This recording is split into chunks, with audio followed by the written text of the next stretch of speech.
The second panel, Shaping the Future of the Creative Industries, is about to begin right now.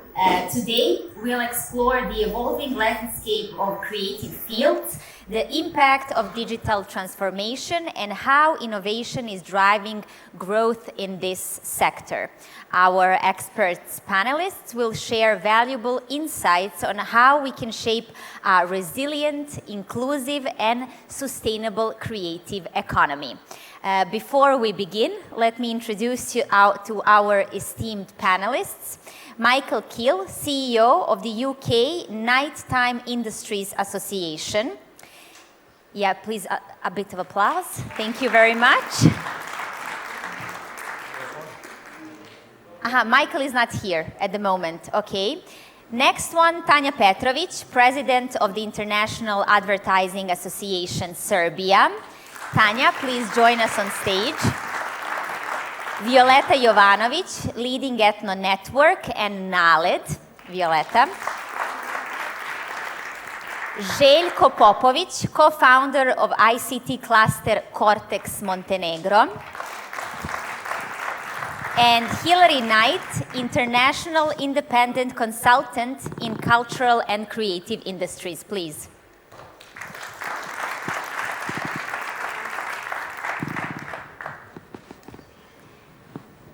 Hilary is here. Yeah. Oh, thank you very much. And now let me introduce you to the moderator of this panel, Borislav Miljanović, the founder and CEO of Represent Communications. I would say a bit about Mr. Miljanović. He's a communication expert with extensive experience in strategic brand management and media strategies. His expertise in shaping public policies and branding, along with his innovative approach to communication, makes him, I would say, ideal moderator for leading the panel on the future of the creative industries, where key factors for their growth, sustainability, and the global impact will be discussed. Now, Mrs. Miljanović, floor is yours. Thank you very much. Thank you. Hello. Good afternoon. I think that you are now ready for afternoon session because always is the most difficult after the lunch. But we did some rehearsals in the previous presentation. I don't know. I like, but I don't know to sing. Maybe dancing it will be better, but now it's time for discussion, not dancing and having fun during the presentation. But my panelists today, it's very professional, very experienced, and I would like to discuss with them something about very useful for all of us in communication and creative industry, because they have a lot of experience in leading different teams in different environments, different places all around the world, and I think that their experiences can be very useful for, let's say, first step, how we are going to creative get a gate put on the map, first in the region, and after that, probably worldwide, to be a place for starting careers, place for investing, place for creative something better. Okay, thank you for coming. First question, Tanja, for you, because you are many years in creative industries, marketing, you did a lot of work starting with British American Tobacco, and after that you spent more than 10 years, 17 years in Coca-Cola. And Tanja was one of the people in the country for, can I say that she is one of the top Serbian ladies in Coca-Cola creativity business. And I would like to show us and to explain us how was it? How was it from Serbia to be on some place where is Coca-Cola innovation cooking all the time? Okay, so that wasn't the question for the beginning, but I couldn't ask something like that. Yeah, it's just a starter, I would assume, and I'm not going to be talking on behalf of the International Advertising Association right now. So I'm going to be talking from the perspective of my previous experience in Coke, because I'm just freshly exiting at the moment. some time ago, actually 6 years ago, I was a part of a local marketing community here on behalf of a Coke. And being a part of the, let's say, I have to say, small country in the perspective of a Coca-Cola universe, because for many of you, you are aware that Coca-Cola is present in almost all of the countries of United Nations, and Serbia is only one. Of those, the role of a small country in such a big system, and the role that we were planning to have and to position ourselves was to be a small creative hub for the big Coca-Cola corporate, to play the role of the country and to play the role of the, let's say, business, small business, where we can experiment, where we can create miracles, where we can actually originate the things and test them on the country, which is relatively small, but on the other side, that would mean that the risk of failure is a rather limited one. So we were, and Bora knows because we were cooperating for many years, we were testing many new initiatives, many new creative campaigns exactly here in Serbia. So you would be surprised how many big Coca-Cola campaigns were originated from here, where we tested them, we proved that those work. Many of those fails as well, you know. We proved that those work, and then we were expanding them from Serbia to the bigger world. Imagine, actually, you're all aware of the, let's say, campaigns such as Coke and Meals that Coca-Cola worldwide is playing a lot in a connection to a meals in general, that many of those campaigns were originated here. On the other side, you're all aware of the campaigns that Schweppes brand is now leveraging across the globe. You would be also surprised that many of those were originated here. So we were using the role of a small country as a hub to actually play around and design and develop many of the creative initiatives within the big system. Okay. Thanks for the beginning. Hilary, I would like to continue with you. Thank you for coming in Serbia. Your first time here in Serbia? Yes. Okay. You are independent consultant for the creative businesses. Yeah. What is your, let's say, this professional attitude? What do you think, how people and businesses in creative industry can be resilient in this time, because we see that is worldwide happening a lot of things around us? Yes. Okay, so first of all, yes, thank you. It's my first time in Serbia, so thank you very much for having me. So resilience, I suppose, we had just before the break the sort of burnout prevention clapping and drumming and chanting session. That's about personal resilience. What I'm talking about here is really organizational resilience, and that comes increasingly now from being flexible, having a flexible and adaptable business and mindset. And some of that comes from having we have many more creative tools at our disposal. We have many more ways of connecting. We also have many more problems. Those bring problems and challenges. We're living in very volatile times of great disturbance politically, in terms of climate, in terms of economy. And so having a business mindset that enables you to adapt and flex and go where the opportunities are is one way to build organizational resilience. And the way I talk about that within organizations is around collaboration. When I'm talking to organizations that are perhaps gone to sort of medium and larger organizations that have departments and separate teams, it's about collaboration between those teams. It's about looking and monitoring the wider world and looking at the changes that are coming. And somebody said earlier on, lean into the challenges that come your way. Looking at new and emerging technologies and having a concerted think about whether your organization can use them. And even if your organization can't use them, watch how other people are using them. You might learn something. Something might come in the future, but you kind of got to keep your eyes open to those opportunities. And then for smaller organizations and individuals, it's about collaboration with other companies. It's about bringing companies together. It's less these days about survival, is less on being that single player that's going to go forward and triumph and beat everybody else and defeat everybody else. It's much more about how can we build networks of collaboration, whether those networks are in our local area or whether those networks exist in our virtual networks, our business networks online, that are people that we can call on, we can seek advice from, but also that we can collaborate with, that mean that when opportunities arise, we can adapt and go towards them, or when challenges arise, we can draw on a network of support around us to kind of face those challenges.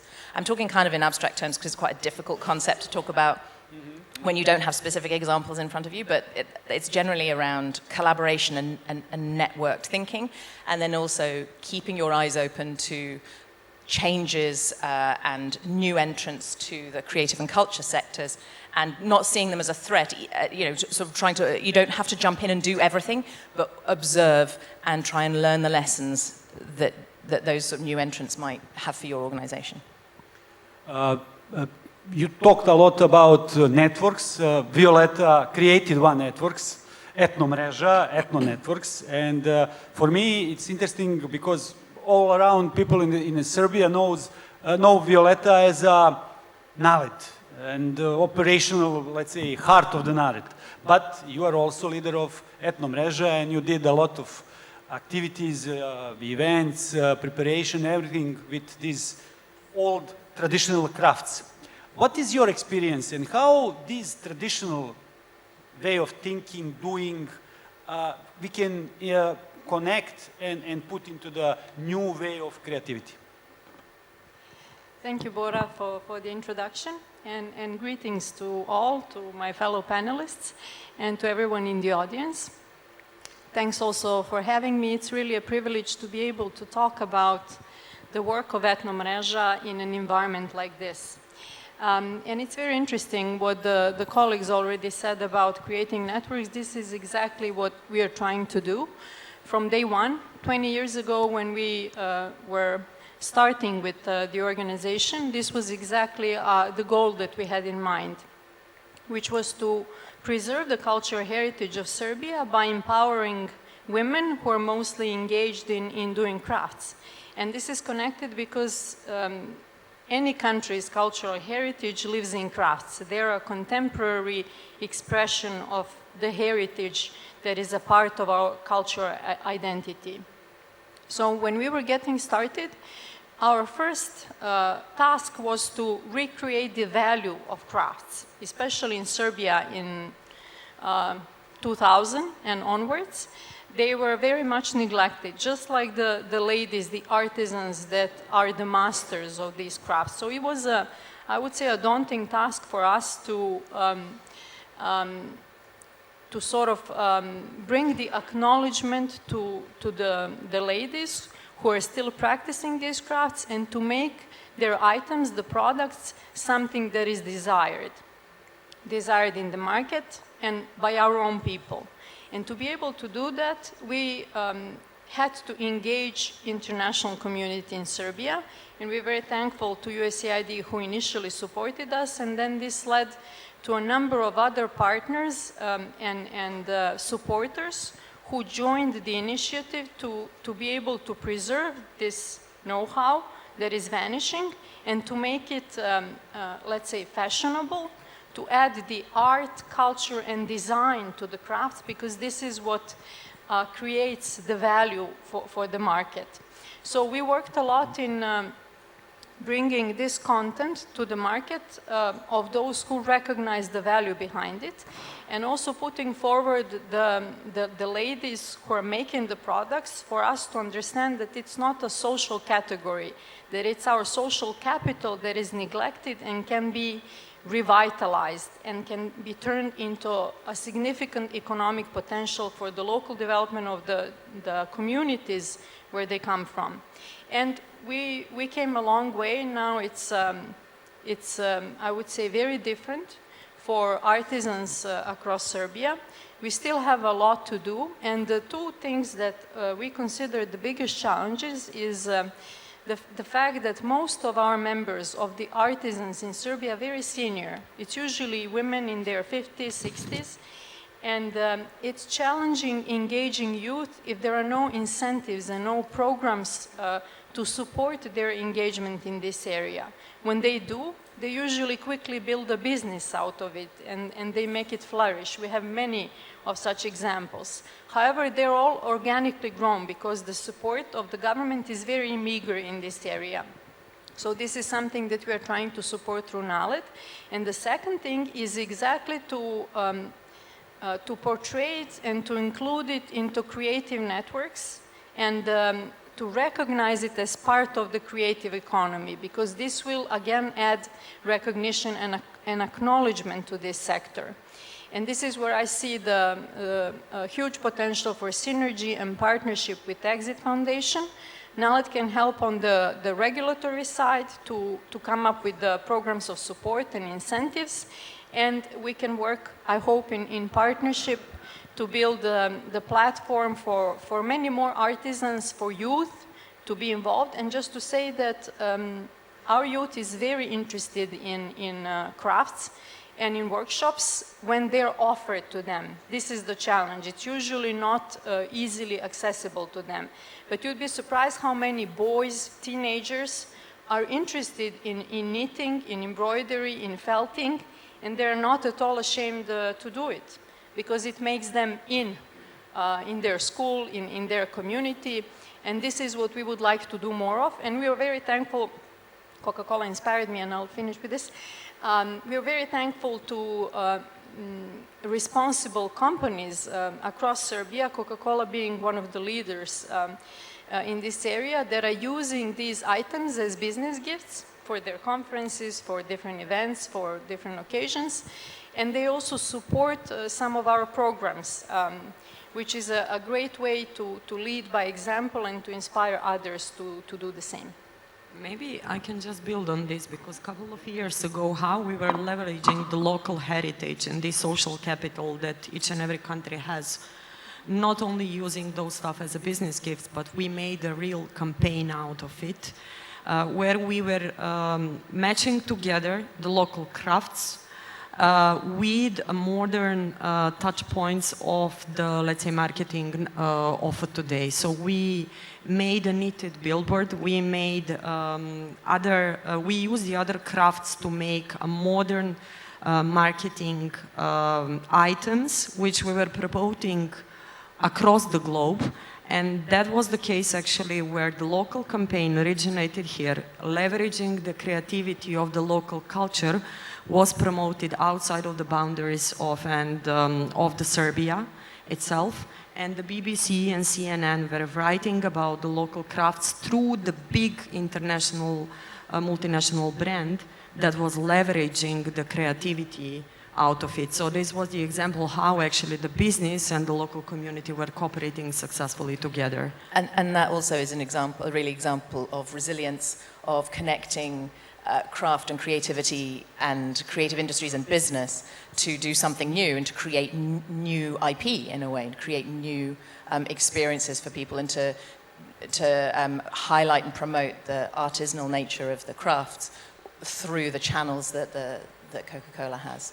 So I think it's very interesting what happens at the intersection where industries meet and where sectors meet, and where practitioners meet, whether that's technology and creativity or craft and business. It's where those things meet up rather than operating independently, and where they can find new ways of working together. That's where new creativity comes from, and new networks are forged. Yeah. When we are talking about this connection between different sectors, I think that one of the most important sector nowadays in creativity and creative industry is the ICT sector.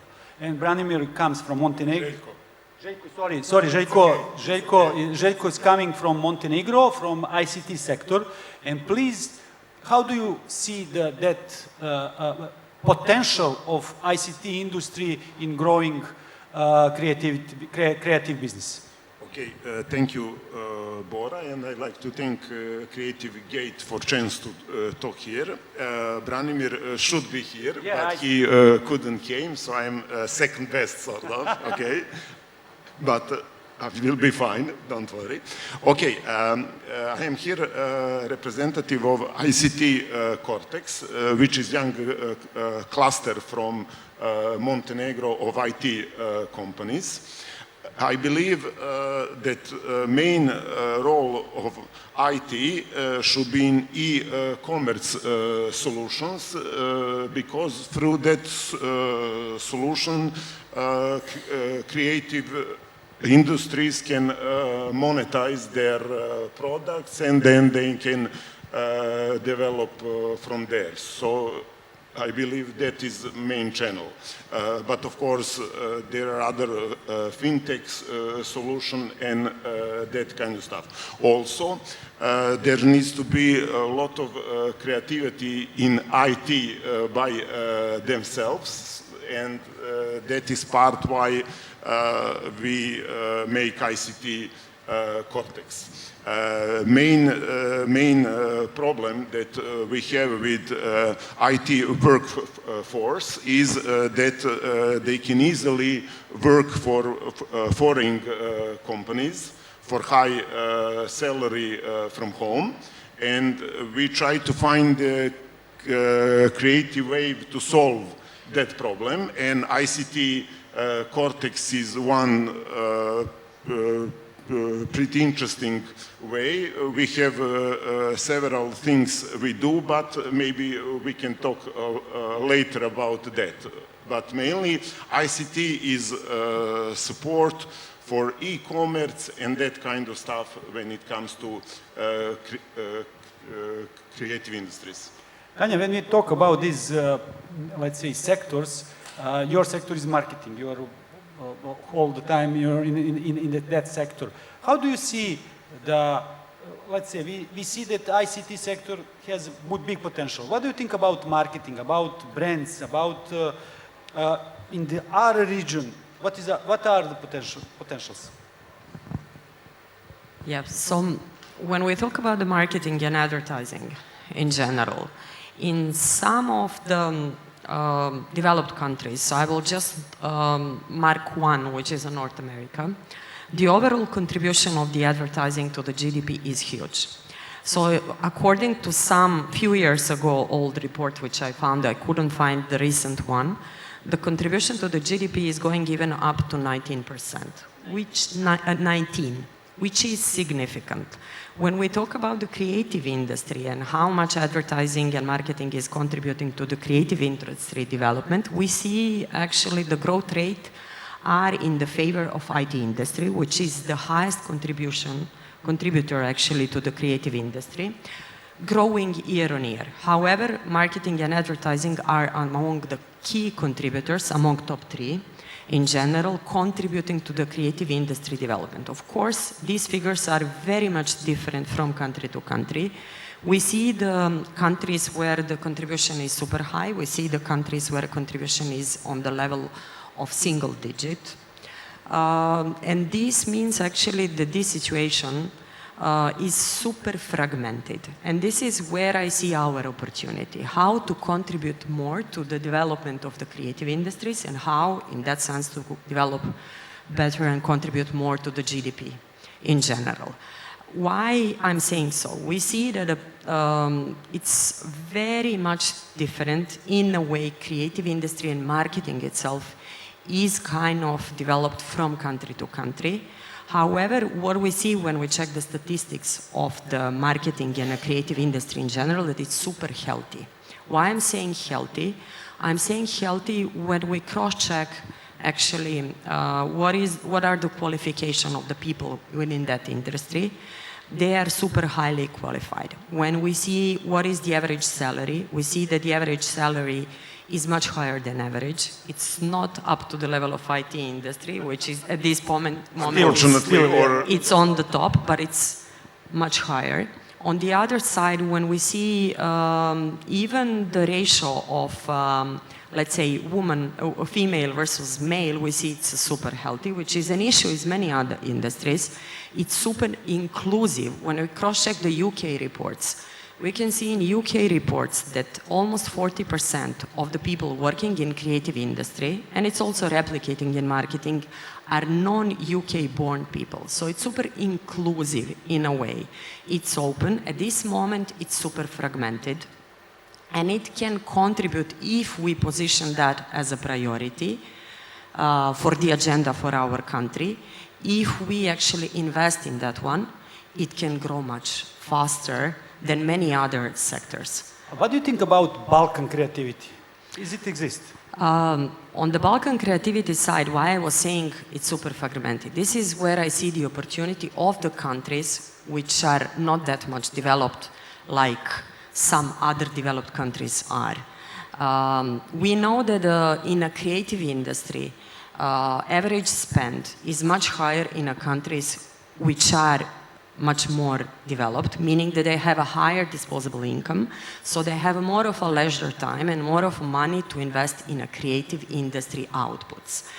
Balkan country definitely is not among those. However, knowing that this industry is not yet consolidated like many others, this is where the opportunity for us is laying. Because creativity is a universal currency, and creativity does not have an origin.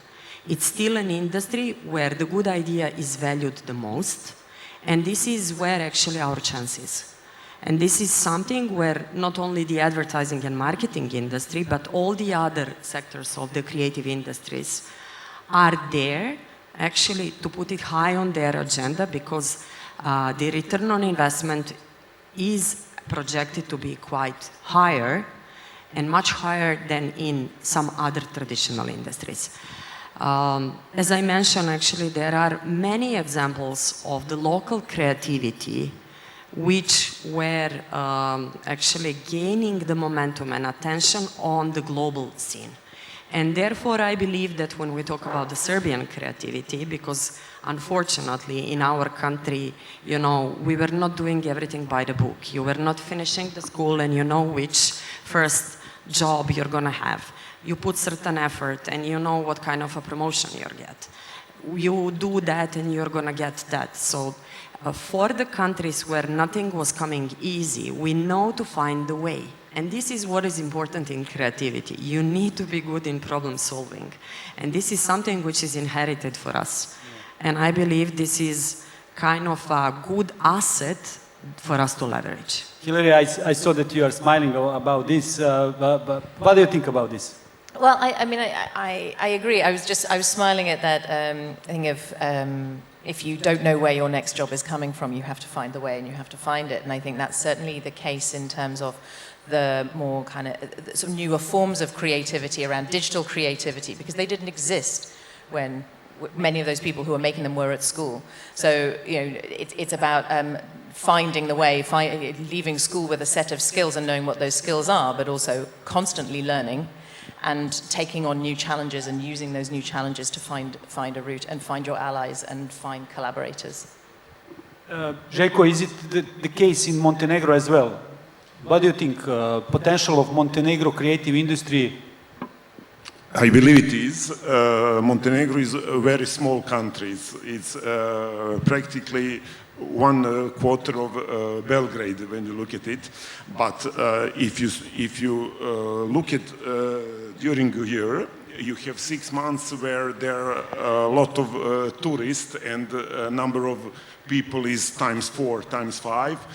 There are also some things like because of political situation, now there are a lot of Russian citizens and Turkish citizens in the Podgorica and other cities, and that changes some stuff. You see new cafes with only Turkish food and that kind of stuff. So we can fast do some changes, you know, in the environment to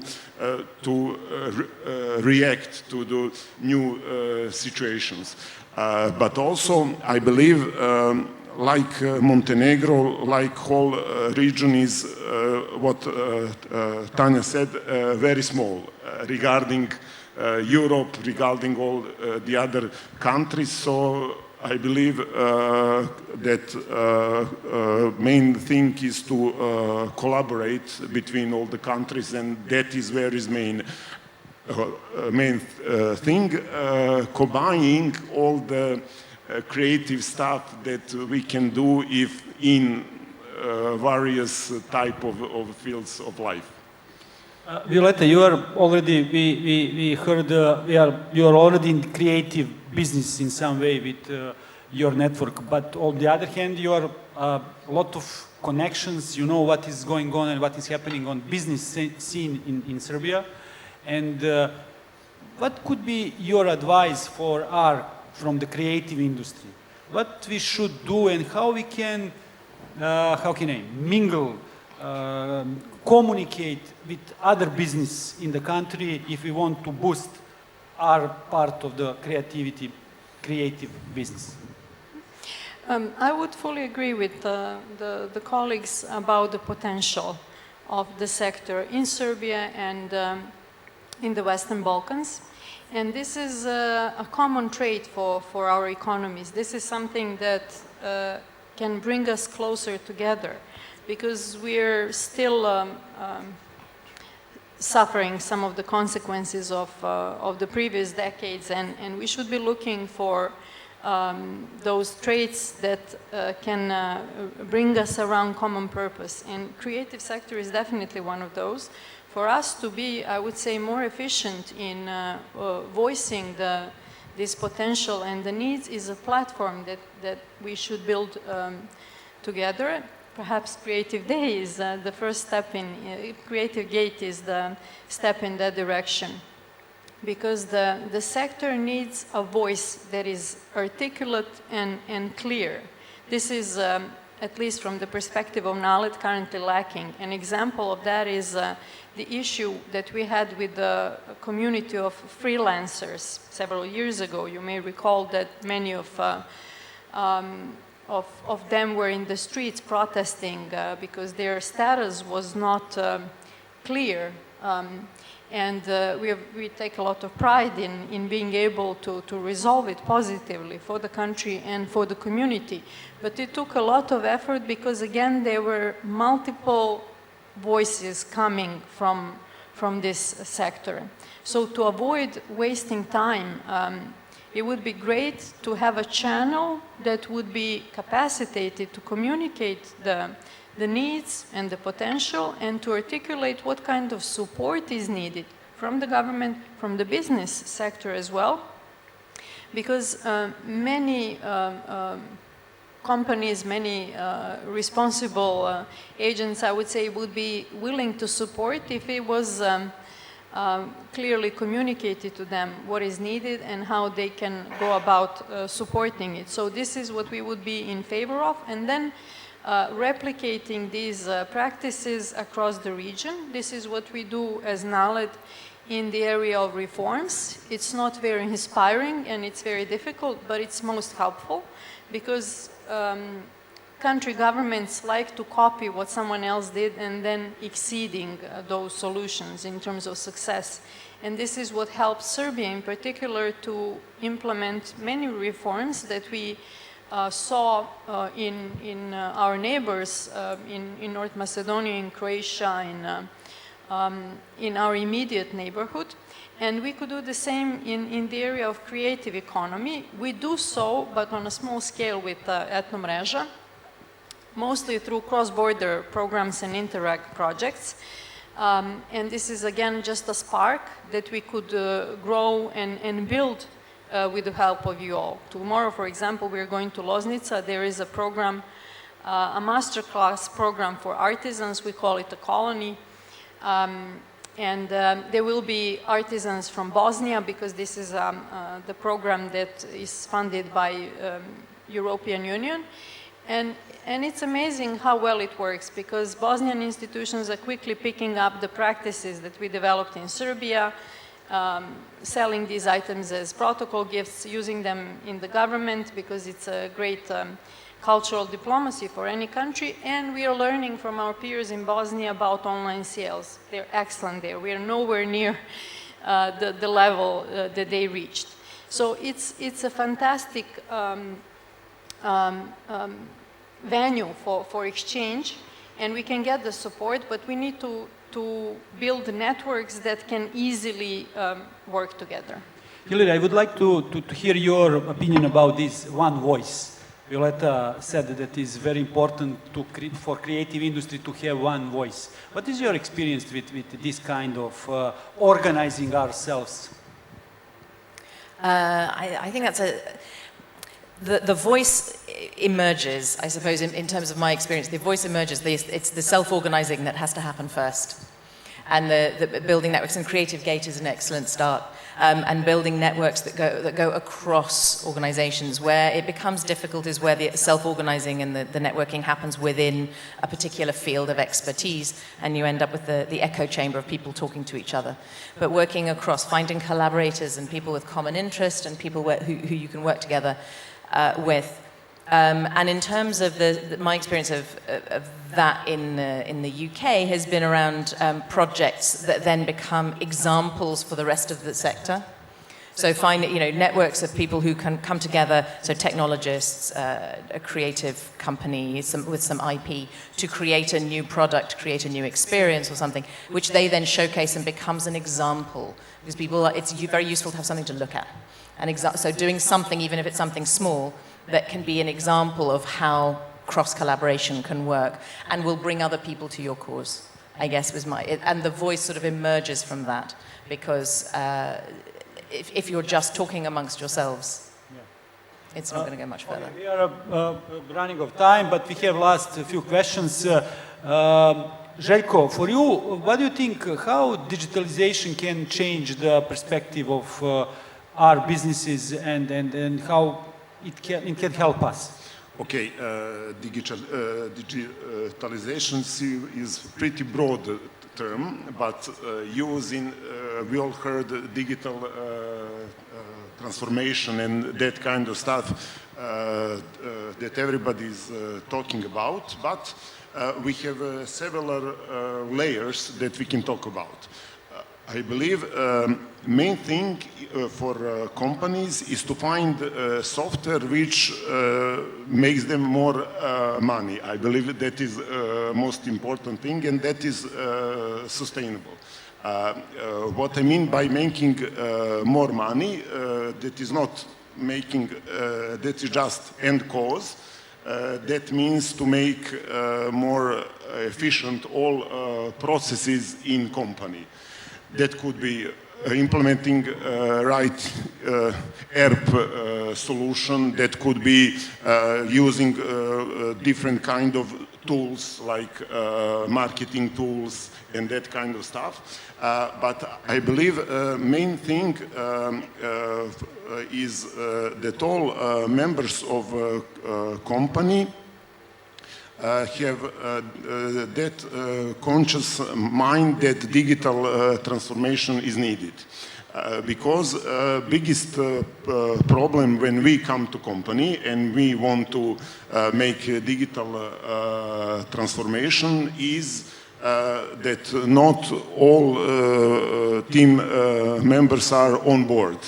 And they don't realize, they just see it as something new that is on top of their work, not something that will help them to work better. So I believe that our main role is to promote that digitalization is helping companies, not making them more work when it is implemented.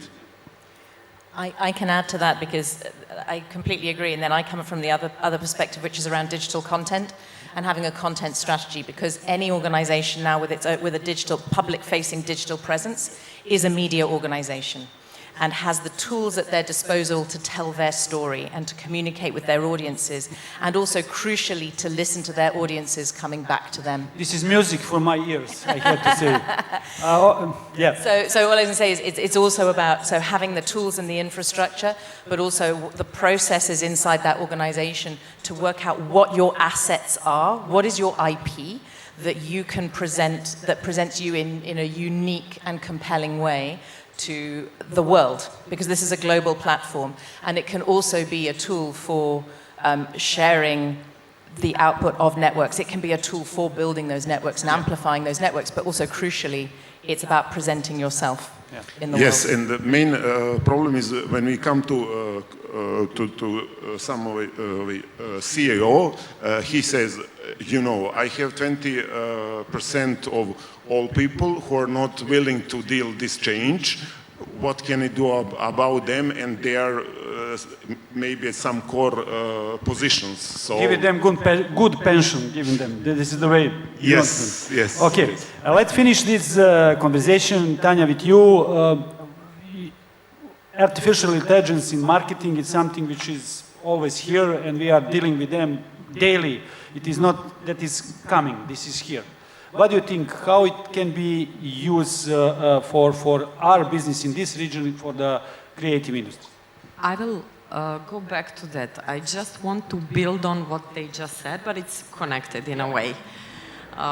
We'll use the opportunity. When we talk about the digitalization, like you said, they're expecting that this will help them to improve their business. They do not realize that this will transform their business completely. I agree. So when I talk from the industry where I'm coming, which is the business one, and when we talk about the advertising in particular as a part of the overall business, we see a huge shift. So from let's say digital participating in overall global, I'm talking, media budgets 10% maybe 5 years ago. Now it's already in the range of 40, 50, depends on the report. There are the projections that the digital as a part of the media investment will be up to the level of 80% in only a few years' time. This is how the advertising industry is completely being shifted. With the many new digital platforms that we are investing now in, having in mind many new digital tools, one of those is artificial intelligence that I'm now gonna go back to, that we are using in everyday work we do in the advertising. How do we use those? So the artificial intelligence, in particular my sector, is helping us actually to answer the key question of marketing, and which each and every CEO had many years ago, whether this euro that I am putting behind the marketing cost is paying back. Now with the artificial intelligence tools, we can actually invest much more efficiently and effectively. So we know who we are targeting. So we don't speak about the product which is irrelevant for the audience X. We have specially tailor-made target group that we go after with the help of the artificial intelligence. On the other side, it's helping us also to create the content, creative content, believe it or not, to create the content tailor-made for that specific target group. This is not all. The most important part is that it's transforming the industry in a way that is helping us to monitor and measure each and every dollar invested behind any kind of the stuff, which is improving us to increase significantly conversion rates, meaning that would mean that return on investment in everything we do is jumping high. So there are many tools which at least I'm using in marketing, and I assume each and every one of you in any tool of the work that you do, which is transforming the way we do the business. So that's why this digital transformation is not going to only help us to do our work better, and whatever we do, it's going to transform everything we do. Do you have anything to conclude? I agree completely. So we just need to go that way and talk about what are benefits. Main problem is, again, when you come to CEO, he wants to know ROI, which is hard to calculate at the moment, very hard. I understand that he must believe. Position. He must yes. believe. Yes. Okay. Yeah. Hilary. ROI is always a difficult one. So all I was going to say is for marketing, absolutely AI is tremendously valuable. I think for the creative industries generally, globally, it's more of a balance, because artificial intelligence, AI, is also bringing tremendous risks in terms of creativity and practitioners working in those fields. And we only need to look at the impact of the writers' strikes in America to know how concerned parts of the sector are.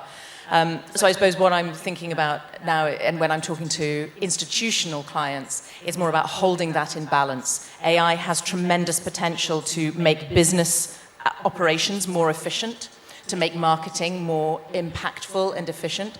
But when you're balancing that with the creatives, perhaps the playwrights, the writers, the screenwriters, the film editors, the set designers that you're working with who are concerned about their livelihoods, it's about balancing the concerns of the two and making sure that AI is used as a tool to enhance human creativity, not replace it.